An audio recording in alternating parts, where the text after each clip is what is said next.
Hey guys, ഇന്ന് ഒരു പ്രധാനപ്പെട്ട അപ്ഡേറ്റ് ആയിട്ടാണ് വന്നിട്ടുള്ളത്. അതും CUT-നെ കുറിച്ചിട്ട് NTA ഒരു പ്രധാനപ്പെട്ട അപ്ഡേറ്റ് തന്നെ പുറത്തു വിട്ടിട്ടുണ്ട്.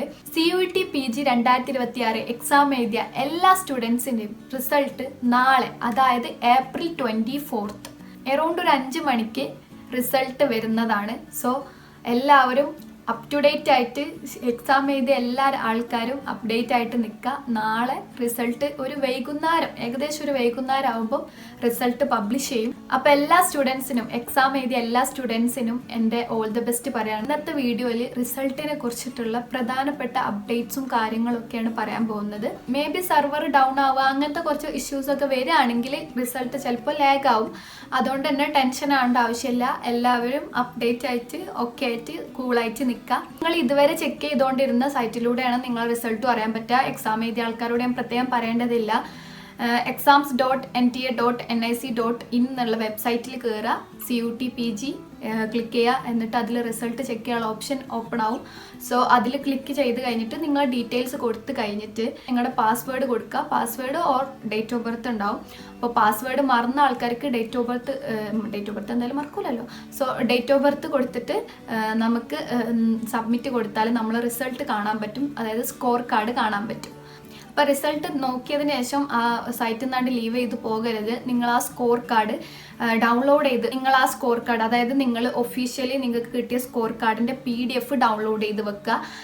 ഡൗൺലോഡ് ചെയ്ത് വെക്കുക എന്ന് പറയുന്നതിൻ്റെ കാര്യം, ഇത് നമുക്ക് ഫ്യൂച്ചറിൽ അഡ്മിഷൻ്റെ ആവശ്യത്തിന് നിർബന്ധമായിട്ടും വേണ്ടി വരും.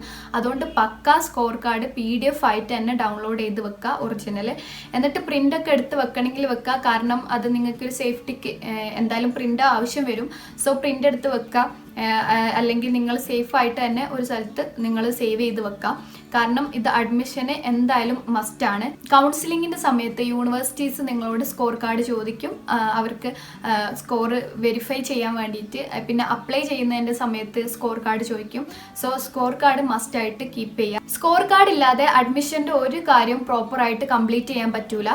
പിന്നെ സ്ക്രീൻഷോട്ട് എടുത്ത് വെക്കുക, അങ്ങനത്തെ കാര്യത്തിനൊന്നും നിൽക്കണ്ട. ഒഫീഷ്യലായിട്ടുള്ള ആ PDF തന്നെ നിങ്ങൾ ഡൗൺലോഡ് ചെയ്ത് പക്ക കീപ്പ് ചെയ്യുക. ചുരുക്കി പറഞ്ഞാൽ സ്കോർ കാർഡാണ് നിങ്ങളുടെ അഡ്മിഷന് വേണ്ടിയിട്ടുള്ള ഒരു പ്രൂഫ് എന്ന് പറയാം. ഓക്കെ, സോ അത് സേഫായിട്ട് വെക്കാൻ ശ്രമിക്കാം.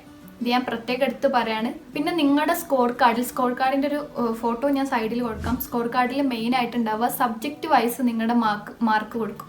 നിങ്ങൾ എത്ര സബ്ജക്റ്റ് എക്സാം എഴുതിയിട്ടുണ്ട് അതിൻ്റെ ഓരോ മാർക്കും കൊടുക്കും. അതുകൊണ്ട് തന്നെ നിങ്ങൾക്ക് ഏത് സബ്ജക്റ്റിലാണ് നിങ്ങൾ ടോപ്പിൽ നിൽക്കുന്നതെന്നൊക്കെ അറിയാൻ പറ്റും. പിന്നെ നിങ്ങളുടെ name, roll number, application number, ഫാദറിൻ്റെ നെയിം, മദറിൻ്റെ നെയിം, പിന്നെ കാറ്റഗറി, അങ്ങനത്തെ കുറച്ച് ഡേറ്റ് ഓഫ് ബർത്ത്, അങ്ങനത്തെ കുറച്ച് ഡീറ്റെയിൽസ് ആണ് ഈ സ്കോർ കാർഡിൽ ഉണ്ടാവുക. അപ്പോൾ ഇത്രയാണ് സ്കോർ കാർഡിൻ്റെ ഒരു ഡീറ്റെയിൽസ് എന്ന് പറയുന്നത്. നിങ്ങൾക്ക് നിങ്ങളുടെ മാർക്കും കാര്യങ്ങളൊക്കെ അതിൽ അറിയാൻ പറ്റും.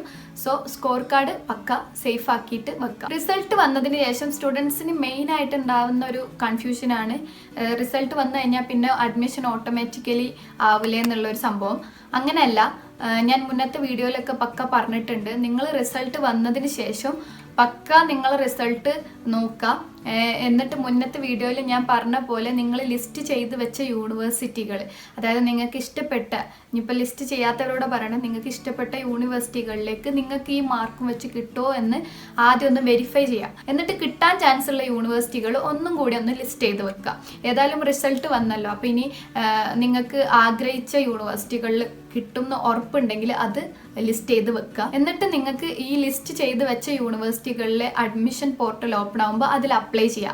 ഇത്രയും കാര്യങ്ങൾ നമ്മൾ ഇനിയും ചെയ്യണം. സോ റിസൾട്ട് വന്നതിന് ശേഷം നമ്മൾ ഓട്ടോമാറ്റിക്കലി എല്ലാം ആവുമെന്ന് വിചാരിച്ചിരിക്കരുത്.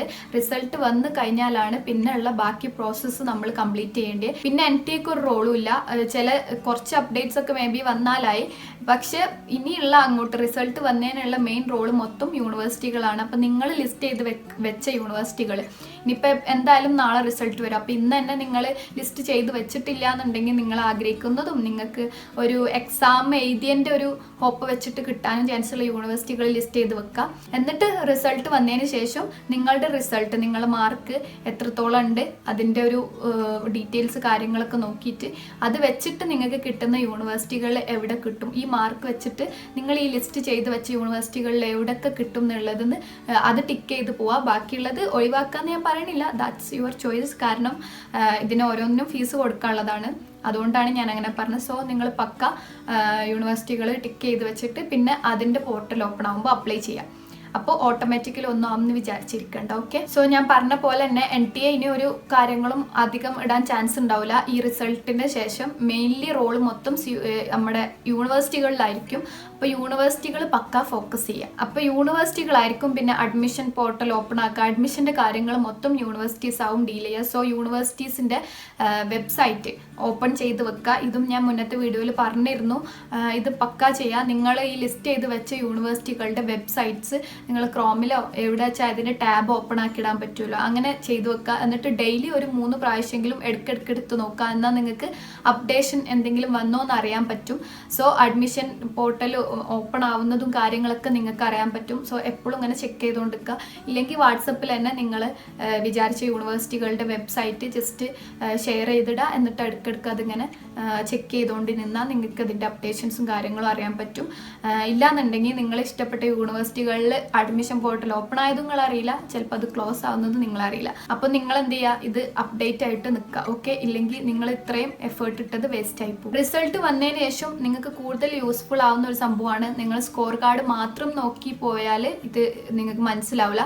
സ്കോർ കാർഡ് മാത്രമല്ലാതെ തന്നെ CUT റിസൾട്ടിൻ്റെ കൂടെ ഒരു സംഭവം കൂടി ഉണ്ടാവും, എക്സാം സ്റ്റാറ്റിസ്റ്റിക്സ് എന്ന് പറഞ്ഞിട്ട് ഒരു സംഭവം ഉണ്ടാവും. ഈ ഒരു സംഭവം, അതായത് ഈ എക്സാം സ്റ്റാറ്റിസ്റ്റിക്സ് വളരെ യൂസ്ഫുൾ ആയിട്ടുള്ള ഒരു സംഭവമാണ്. നിങ്ങൾക്ക് കൂടുതൽ കോമ്പറ്റീഷൻ ലെവൽ എങ്ങനെ ഉണ്ട്, അതിൻ്റെ ഒരു ലെവൽ എത്രത്തോളം ഉണ്ട് എന്നുള്ള കാര്യങ്ങളൊക്കെ അറിയാനും നിങ്ങൾക്ക് നിങ്ങളുടെ മാർക്ക് വെച്ചിട്ട് ഒരു ജസ്റ്റ് ഒരു ഐഡിയ കിട്ടാനൊക്കെ ഈ എക്സാം സ്റ്റാറ്റിസ്റ്റിക്സ് യൂസ്ഫുൾ ആവും. സോ ഇതും നിങ്ങൾക്ക് ചെക്ക് ചെയ്യാം.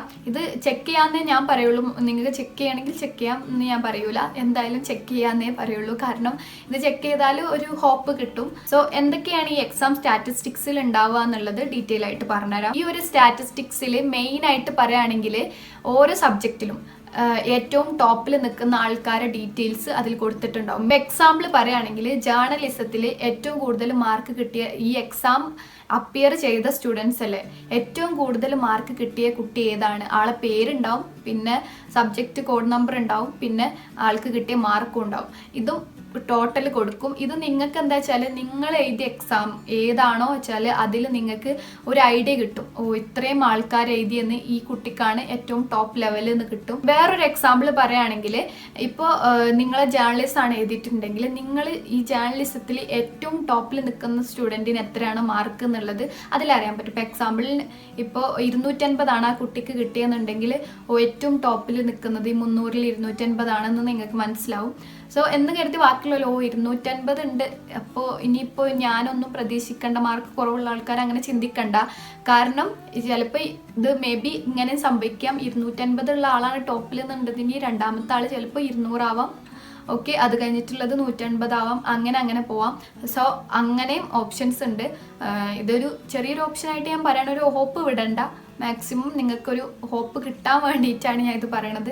സോ അങ്ങനെയും ചാൻസ് ഉണ്ട്. ചില സബ്ജക്റ്റിൽ ചിലപ്പോൾ ടോപ്പ് 150 ആവാം, അങ്ങനെയും വരും. ചിലപ്പോൾ ഈ എക്സാമിന് ടഫ്നെസ് ഒക്കെ വെച്ചിട്ട് ഉണ്ടാവുന്ന ഒരു കമ്പാരിസണും നിങ്ങൾക്കപ്പോൾ മനസ്സിലാവും. ഇത്രയും ടഫ് ആയതുകൊണ്ടായിരിക്കാം 150 കിട്ടിയിട്ടുണ്ടാവുക. അപ്പോൾ സ്റ്റുഡൻസിന് മാർക്ക്, അപ്പോൾ നിങ്ങൾക്ക് ഓക്കെ 100 കിട്ടണമെന്നുണ്ടെങ്കിൽ ഇനിയിപ്പോൾ എനിക്ക് അഡ്മിഷനൊന്നും കിട്ടില്ല വെച്ച് നിൽക്കണ്ട. ചിലപ്പോൾ അതിൻ്റെ ടോപ്പിൽ നിൽക്കുന്ന ആൾ 150 ആണെന്നുണ്ടെങ്കിൽ നിങ്ങൾക്ക് അവിടെ നല്ല ഹോപ്പ് കിട്ടുന്നതാണ്. സോ അങ്ങനെയും ഒരു ഓപ്ഷൻ ഉണ്ട്. അപ്പോൾ ഇങ്ങനെ ഒരു കമ്പാരിസൺ, ഇങ്ങനെ ഒരു സംഭവം സ്റ്റാറ്റിസ്റ്റിക്സിൽ കൊടുക്കണോണ്ടാണ് ഞാൻ പറഞ്ഞത് ഇത് നിങ്ങൾ മസ്റ്റായിട്ട് ചെക്ക് ചെയ്ത് നോക്കുക. ഇത് നിങ്ങൾക്കൊരു ഹോപ്പ് കിട്ടാനായിട്ട് ഹെൽപ്പ് ചെയ്യും. ഓക്കെ, പിന്നെ ഇതിൽ മെയിൻ ആയിട്ടുള്ളത് ഞാനിപ്പോൾ ഓൾറെഡി പറഞ്ഞല്ലോ, ഏറ്റവും ടോപ്പ് ലെവലിലുള്ള ആളെ കിട്ടും, നമ്മളെ സബ്ജക്റ്റിൽ ഏറ്റവും ടോപ്പിൽ നിൽക്കുന്ന മാർക്ക് എത്രയെന്ന് നമുക്ക് കിട്ടും എന്ന് ഞാൻ പറഞ്ഞല്ലോ. അതുപോലെ തന്നെ വേറൊരു യൂസ്ഫുൾ ആയിട്ടുള്ള ഒരു സംഭവം കൂടി ഉണ്ട് ഇതിൽ. മെയിനായിട്ട് ഏറ്റവും ടോട്ടൽ എത്ര ആൾക്കാർ രജിസ്റ്റർ ചെയ്തു എക്സാമിന് എന്നുള്ളതും ആ രജിസ്റ്റർ ചെയ്ത കൂട്ടത്തിൽ നിന്നും എത്ര സ്റ്റുഡൻസ് എക്സാം എഴുതി എന്നുള്ളതും അറിയാൻ പറ്റും. അതും നമുക്ക് ഹെൽപ്ഫുൾ ആകുന്ന ഒരു കാര്യം കൂടിയാണ്. സോ നമുക്ക് എത്രത്തോളം ഒരു ഒരു കോമ്പറ്റീഷൻ ലെവൽ ഉണ്ട് എന്ന് നമുക്ക് മനസ്സിലാക്കാൻ പറ്റും. സോ എത്ര ആൾക്കാർ എഴുതി, ഇപ്പോൾ ഒരു 4 ലക്ഷം ആൾക്കാർ രജിസ്റ്റർ ചെയ്തിട്ടുണ്ടെങ്കിൽ അതിൽ 2 ലക്ഷം ആൾക്കാർ എഴുതി എന്നുള്ളത് നിങ്ങൾക്ക് അറിയാൻ പറ്റും. അതൊരു എക്സാമ്പിൾ ഞാൻ പറഞ്ഞാണ്. അപ്പോൾ അങ്ങനെ നിങ്ങൾക്ക് അറിയാൻ പറ്റും. അപ്പോൾ നമുക്ക് എത്ര ആൾക്കാർ എഴുതി എന്നുള്ളത് അറിയാൻ പറ്റും. പിന്നെ നമുക്ക് ഈ എഴുതിയ ആൾക്കാരിലെ നമ്മുടെ സബ്ജക്റ്റിൽ എത്ര ആൾക്കാർ എഴുതിയെന്നും കൂടിയും ഇതിൽ കൊടുത്തിട്ടുണ്ടാവും. അപ്പം നമുക്ക് കൂടുതൽ യൂസ്ഫുൾ ആയിട്ടുള്ള ഇൻഫോർമേഷൻസ് ആണ് ഈ ഒരു എക്സാം സ്റ്റാറ്റിസ്റ്റിക്സ് നിന്ന് കിട്ടുന്നത്. അപ്പം നിങ്ങളത് മസ്റ്റായിട്ട് ചെക്ക് ചെയ്യണമെന്നേ ഞാൻ പറയുള്ളൂ. അപ്പം നിങ്ങൾക്ക് നല്ല ഹോപ്പും കിട്ടും, നിങ്ങൾക്ക് ഒരു ഐഡിയയും കിട്ടും, നിങ്ങൾ മാർക്ക് വെച്ചിട്ടുള്ള ഒരു എവിടെയൊക്കെ കൊടുക്കണം എന്നുള്ളൊരു ഒരു കാര്യങ്ങളൊക്കെ നിങ്ങൾക്ക് കിട്ടും. അപ്പം സബ്ജക്റ്റ് വൈസ് ഓരോ സബ്ജക്റ്റിലും എത്ര ആൾക്കാർ എക്സാം എഴുതി എന്നുള്ളതും നിങ്ങൾക്ക് അറിയാൻ പറ്റും. അപ്പോൾ ആ ആൾക്കാരിൽ ഏറ്റവും ടോപ്പ് ലെവലിൽ നിൽക്കുന്ന ആളേതാന്ന് നിങ്ങൾക്ക് അറിയാൻ പറ്റും. എത്ര ആൾക്കാർ നിങ്ങളുടെ സബ്ജക്റ്റിൽ എക്സാം എഴുതി എന്നുള്ളതും അറിയാൻ പറ്റും. എക്സാമ്പിൾ പറയുകയാണെങ്കിൽ ഇപ്പോൾ MBA എടുക്കുകയാണെങ്കിൽ MBAയിൽ എത്ര സ്റ്റുഡൻസ് എക്സാം എഴുതി എന്നുള്ള കാര്യങ്ങളും നിങ്ങൾക്ക് അറിയാൻ പറ്റും. സോ ഇത്രയും ഡീറ്റെയിൽസ് ഇതിന്ന് കിട്ടും. ഇനി വേറൊരു ഓപ്ഷനും കൂടി ഉണ്ട്. ഈ ഡീറ്റെയിൽസ് ഒക്കെ വെച്ചിട്ട് ഇതിന്ന് കാറ്റഗറി വൈസ് തിരിച്ചിട്ടുണ്ടാവും. സോ കാറ്റഗറി വൈസ് എത്ര ആൾക്കാർ എക്സാം എഴുതി എന്നുള്ള ഡീറ്റെയിൽസും നിങ്ങൾക്ക് കിട്ടും.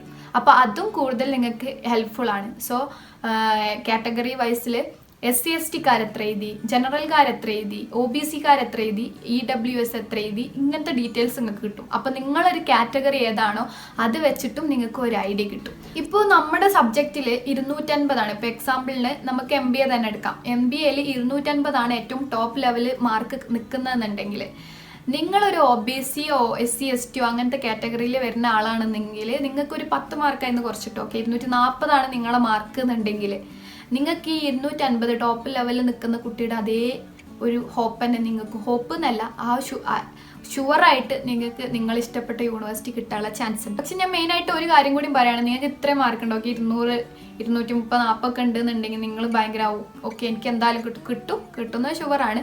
അപ്പോൾ നിങ്ങൾ ആഗ്രഹിച്ച യൂണിവേഴ്സിറ്റി എന്നെ കിട്ടും എന്ന് വിചാരിച്ച് ആ ഒറ്റ യൂണിവേഴ്സിറ്റിയും കൊടുത്തിരിക്കരുത്. ബാക്കപ്പ് പ്ലാൻസ് എന്തായാലും വേണം. ഒരു 5 യൂണിവേഴ്സിറ്റിയെങ്കിലും എല്ലാവരും കൊടുക്കുക എന്നുള്ളത് ഞാൻ പറയുള്ളൂ. അറ്റ്ലീസ്റ്റ് 3 കുറവാണ്, പക്ഷെ 5 കൊടുക്കുക എന്നുള്ളതേ ഞാൻ പറയുള്ളൂ.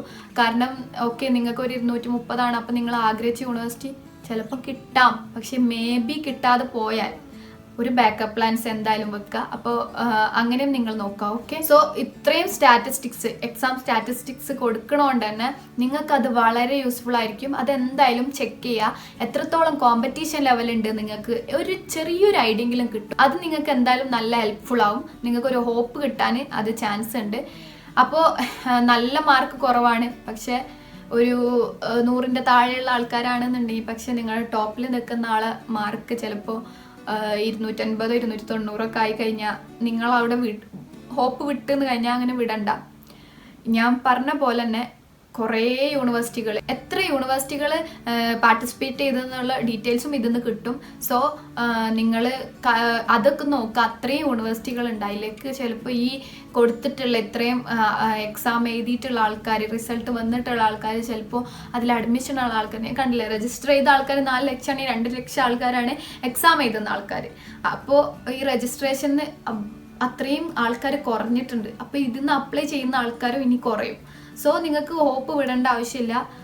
ഇനിയിപ്പോൾ 100ന് താഴെയാണെന്നുണ്ടെങ്കിലും ഇത്രയും യൂണിവേഴ്സിറ്റികളുണ്ട്. എന്തായാലും എവിടെയെങ്കിലൊക്കെ കിട്ടാനുള്ള ചാൻസ് വളരെ കൂടുതലാണ്. അതുകൊണ്ട് തന്നെ ഏതായാലും ഇത്ര എഫേർട്ട് ഇട്ട് എക്സാമൊക്കെ എഴുതി റിസൾട്ടൊക്കെ വന്നല്ലോ. അപ്പോൾ നിങ്ങൾ എന്തായാലും ഒരു 5 യൂണിവേഴ്സിറ്റി എങ്കിലും കൊടുക്കാൻ നോക്കുക.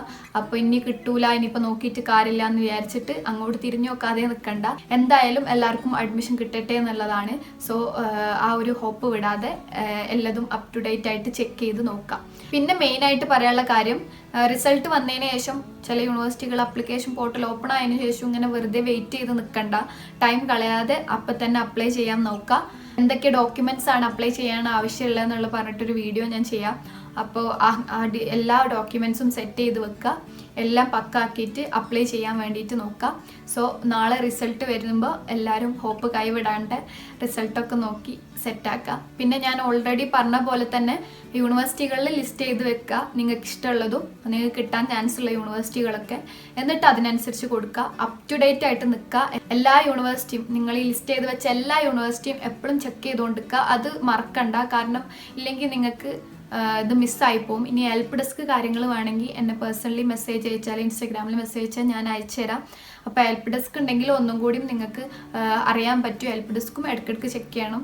അപ്പോൾ ഇങ്ങനത്തെ കാര്യങ്ങളൊക്കെ നോക്കിയിട്ട് എല്ലാ ഡീറ്റെയിൽസും നോക്കിയിട്ട് പക്കായിട്ട് അപ്ലൈ ചെയ്യാൻ നോക്കുക. അപ്പോൾ എല്ലാവർക്കും നല്ല യൂണിവേഴ്സിറ്റി, ആഗ്രഹിച്ച യൂണിവേഴ്സിറ്റിയൊക്കെ കിട്ടട്ടെ എന്ന് ഞാൻ പ്രാർത്ഥിക്കുന്നു. അപ്പോൾ അത്രയ്ക്കുള്ളൂ. ബൈ.